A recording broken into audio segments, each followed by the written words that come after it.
Marco Rubio said last week that he wants to dismantle the International Criminal Court's War Crimes Tribunal. Why would the United States, a country that supposedly is not engaging in war crimes, have any interest in dismantling a body that investigates war crimes? Well, I think it's because the United States has been striking desalination plants, bridges, water reservoirs, telecommunications towers, among other civilian infrastructure during this war. But I wanted to ask members of Congress, should we be disbanding the body that investigates war crimes? Are we committing them? I don't know anything about desalination plants, but if you add up the level of war crimes that Iran has committed over the last 47 years, it's about 100,000 to 2. And we should be doing it because of that? You just watched a young drop site reporter by the name of Julian Andreoni. You might have caught some of his viral moments with lawmakers like Alexandria Ocasio-Cortez on the question of military funding for Israel.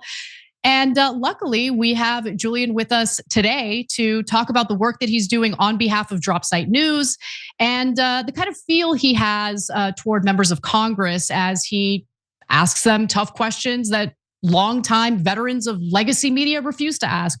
Julian, it is wonderful to have you on the show. Welcome. Thank you so much for having me. It's really an honor. It's my pleasure, and I love the work you're doing. I love the fact that you're asking the right questions. And just to give the audience a little more info on this Marco Rubio ICC issue, the Wall Street Journal reported that Marco Rubio says that we're going to go ahead and dismantle the International Criminal Court.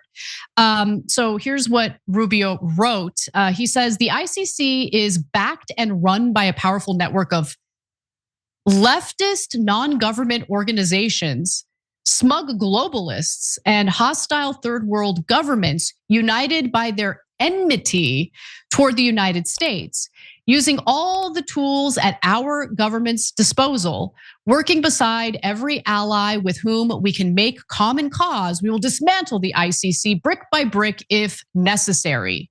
So he goes on to explain that the ICC has clashed with the Trump administration, probably because the ICC prosecutes war crimes and things like that. But what he does not mention is more revealing because Rubio never brings up Israel, even once in his op-ed. And that's what this is really about, okay? The ICC currently has an active arrest warrant, as we've learned through the whole Mamdani debacle, right? Has arrest warrants against Israeli Prime Minister Benjamin Netanyahu and former Israeli Defense Minister Yoav Gallant. The ICC is also allegedly preparing an arrest warrant for Finance Minister Bezalel Smotrich, but none of that was mentioned in what Marco Rubio wrote. It probably won't surprise you to find who's very thrilled about Marco Rubio's announcement. The International Criminal Court seeks to become the unaccountable arbiter of a new global law, he says, Marco Rubio says, empowered to prosecute and arrest our citizens and will existentially threaten American sovereignty. That's funny, Julian, that same argument was regurgitated by Trump's pathetic lawyer, Jenna Ellis, during a debate I had with her on Piers Morgan Uncensored today. And so she didn't want to get into the Israeli war crimes. So she's like, this is about Trump, they're coming after Trump. I don't think that's what this is really about. I think this is about dismantling the ICC to carry out Israel's bidding yet again. But I'm curious what you think. Yeah, it's basically like a win-win for the Trump administration because the US is committing war crimes and Israel's entire military operation is based on committing war crimes. Striking desalination plants, as I mentioned in that interview, but also striking telecommunications towers, obviously buildings that are housing civilians, which is a huge issue. And I think that the members of Congress are holding water for the Israeli government, and whenever they can, criticize other people or accuse them of holding water or carrying water for the Iranian government, it's just projection.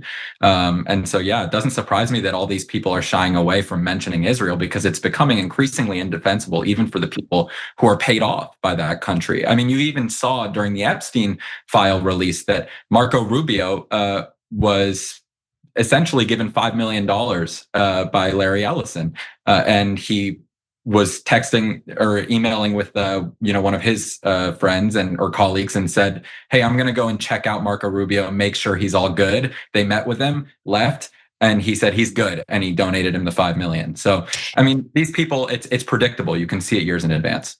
That's exactly right. And so you took it upon yourself to ask members of Congress about what Marco Rubio was threatening to do to the ICC. By the way, I do want to note that when it comes to the ICC, they do successfully prosecute, world leaders, military leaders who have committed war crimes. It is not lost on me that most of them happen to come from African countries. So that stands out. Now, obviously, I think it's better to have the ICC than not have the ICC. But when it comes to violations of international law, it does seem like most of the prosecutions are focused on a very specific group of people, while others literally get away with murder.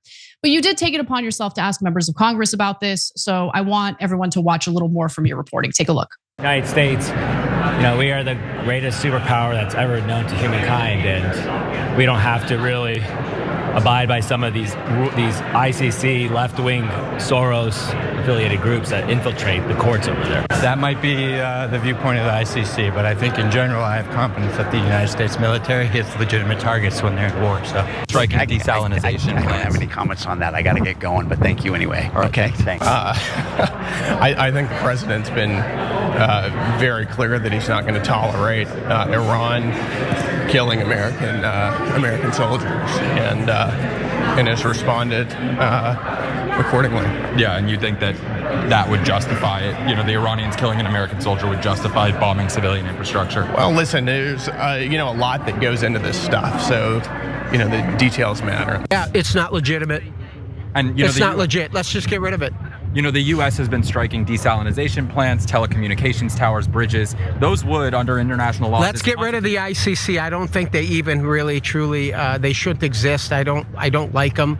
Do you think we should be able to commit war crimes like war crimes? Listen, war is war. Julian, what stands out to me with the various responses you got from Republican lawmakers is, and it's not just Republican lawmakers, it's just Congress overall. They're not sending their best. I don't like them. I don't like them. Get rid of them. Get rid of them. Like, what is that? Yeah, there's a couple things in there. Number one, Marco Rubio, you read off of his sort of editorial on it, or his op-ed, and he said, that they're acting as this like or this sovereign body that prosecutes crimes. That's what international law is. You erect a international body that enforces laws across countries so that there isn't bias in enforcing them. And Abe Hamadeh, who was the representative from Arizona who was in that clip, basically, in much more blunt terms, said the US doesn't have to abide by the law. He said, we're the greatest power on earth, and we don't really have to follow all of these international bodies. We get to do what we want. After that, there's a clip from Jared Golden, who's a Democrat, and note that on one of the war powers resolutions, it failed 214 to 213. He was the one Democrat who voted against the war powers resolution. The war could have been ended earlier, but he was the deciding vote, and he decided to vote with all of the Republicans to prolong the war. Now he's not running for re-election. There's a Bernie Sanders endorsed candidate up there, Matt Dunlap, who's running in Maine's 2nd district. But he said in there, I'm confident that the US military strikes legitimate targets. What about the girls' school in Manab? What did they kill? 165 girls? I mean, this is. I don't like them. Get rid of them. But you just don't like the ICC, so you can just, I guess, disband them, even if the United States government strike legitimate targets, except for the girls' school, the telecommunications tower, the desalinization plants. It's ridiculous. It is ridiculous. And look, the United States, through various conflicts and wars that have been carried out, certainly after 9/11, has committed all sorts of war crimes, has violated international law. Like, we're not signatories to the ICC. I get that.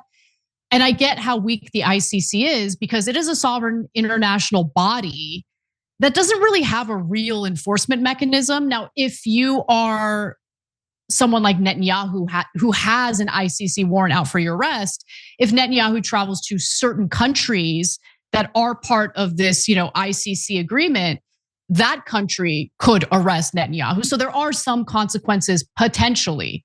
However, it's incredible to me that Israel is so sensitive that even knowing how weak the ICC is in enforcing international law, they're still getting Rubio to like threaten the ICC. They're getting Rubio to write his cutesy little op-ed in the Wall Street Journal. Like, it's so pathetic. And it, more than anything, it's both embarrassing for Americans on the international stage, because it's very clear that we are not a superpower when you have a tiny little foreign country manipulating our government like this.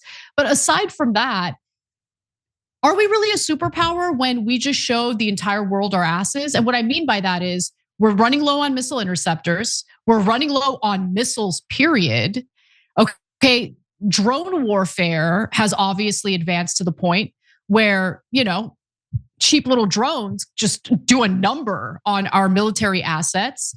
And so we are actually creating the type of environment, in my opinion, that makes the United States less safe. So this whole notion that we can go around the world doing whatever we want, in my opinion, is a total illusion.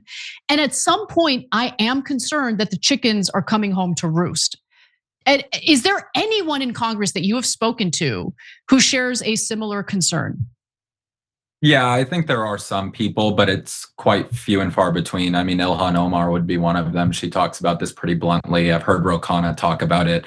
But they tend to be from that wing of the party, and very specifically as such. I mean, I think that there's something really interesting to point out from the interviews that we spliced into that compilation that you played, which is that whenever I bring up that the US is committing war crimes or that Israel's committing war crimes, the immediate response from the Congress member, whether it's a Republican or a pro-Israel Democrat, is to say, do you condemn that the Iranians did X?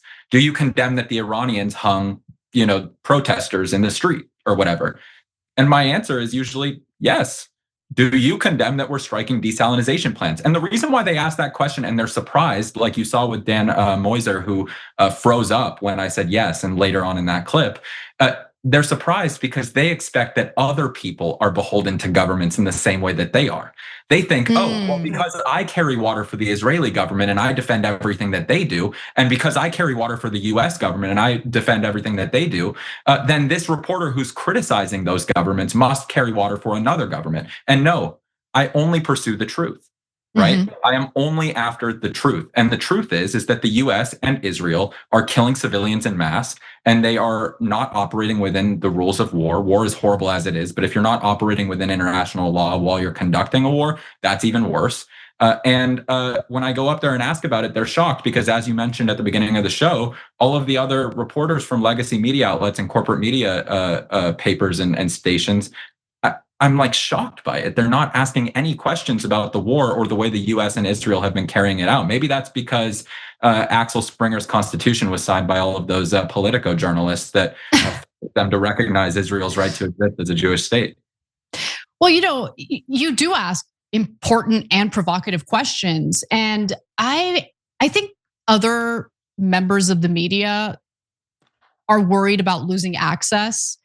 They might also just agree with what the politicians are doing, so they don't want to challenge them. Like, do you think Jake Tapper is going to ask tough, challenging questions about, is Israel pushing us into a war against Iran on their behalf? Of course he's not. Same with Dana Bash. Dana Bash fairly recently had Netanyahu on, and Netanyahu basically tried to launder Israeli settlers who have been raining terror on Palestinians in the West Bank. She didn't even challenge him on it. It was disgusting. But going back to you and how you're doing your job, and more importantly, how you're being received, I am curious, let's focus on something very specific. You went viral after you asked Congresswoman Alexandria Ocasio-Cortez whether she would stop providing aid to Israel. And that led to a firestorm because I made a snarky comment basically telling her like, oh, well, why don't you fund their, why don't you keep sending them more money for weapons? And I was referring to defensive capabilities, which I don't think we should be providing any money for. Like, would you agree to sending defensive capabilities to Nazis? No, I don't think so. But anyway, that went mega viral. It led to some backlash toward AOC. But I also got some backlash for calling AOC out for previously supporting defensive military aid to Israel. I'm curious what kind of response or reaction you received as the reporter. Quite a bit of the same. I mean, there are people on the left who are playing or who are operating, and I'm not talking about politicians. I'm talking about people who are, politically involved people are sort of operating the same way that MAGA does sometimes, where they latch on to a personality or they latch on to a party and they defend anything that the party does. And so if I ask a tough question to somebody who is, on the left, when people perceive that to be my team, which I don't even really believe, but if they believe that, they criticize me for asking the question. I had one account, and I'm not going to say it because I don't want to put them on blast. They're relatively small, but they said that it was disgusting that I would ask that question of her, and it's an account that generally supports our work, and when we're asking the tough questions of Republicans or when we're asking the tough questions of pro-Israel Democrats. I think what a lot of people can't wrap their head around is that Dropsite News is committed to the truth. We are not committed to any ideology. We're not committed to any party, any politician. We are the news source that gives you honest information. We're going to dig into the details where people don't want us looking. We're going to ask the questions that people don't want us asking, because our purpose is rooted in the principles that define this profession. It is one of the tenets of our democracy, and our democracy is crumbling, and we'll be the last one standing if it's the only thing we do. I love it. And I think your work definitely proves it. Just to give an example to our audience, I was away, but I at the time that this happened, but I watched the exchange between Jeremy Scahill and Congressman Ro Khanna. And just to preface this, out of the Democratic politicians in the House, Ro Khanna might be my favorite at the moment, or among my favorite. There's a few I like. And I love the fact that Ro Khanna is willing to put himself in a challenging environment where he's going to be asked incredibly difficult questions. He's been on our show multiple times. I remember during the whole Build Back Better debate, he did something that I totally disagreed with, brought him on the show. And I was not polite. I was actually very tough on him. But he came back after that, and I respect that. Now, that being said, we're living in this environment of such crappy journalism that it was so jarring for so many people to witness Jeremy Scahill do his job and pose difficult, challenging questions about military aid to Israel. And, Ro Khanna struggled a little bit. I think Ro Khanna is where I was, I don't know, maybe 3 months after the genocide in Gaza had started. And what happens throughout the months, throughout the years of genocide, is you become more and more open to the truth. And the truth is really hard to accept. It is hard to accept that a longtime US ally has been such a detriment to the American people and to our country. It's hard to accept that. It's hard to accept that we have been funding war crimes and this belligerent state has been using our weapons and our money to commit crimes against humanity. But that is what's happening. And so it is important for someone like Jeremy to ask the types of questions that he did. And of course, he got a lot of backlash from the very crappy journalists who probably felt a little jealous that, hey, that's what I was supposed to be doing, but I'm doing the opposite. I'm providing PR to politicians who are failing us, whereas Jeremy Scahill is challenging them. And that's what journalism is supposed to be, in my view. And so I really appreciate what you guys are doing at Dropsite. And I want to give you an opportunity to plug some of your work and just give us some final thoughts. Yeah, I wanted to touch on that last thing there about Jeremy. I mean, Jeremy is an incredible journalist, and he is so dedicated to the facts. And he's also been around all of these people who are suffering the consequences of these war crimes, of genocide, of ethnic cleansing, of forced displacement.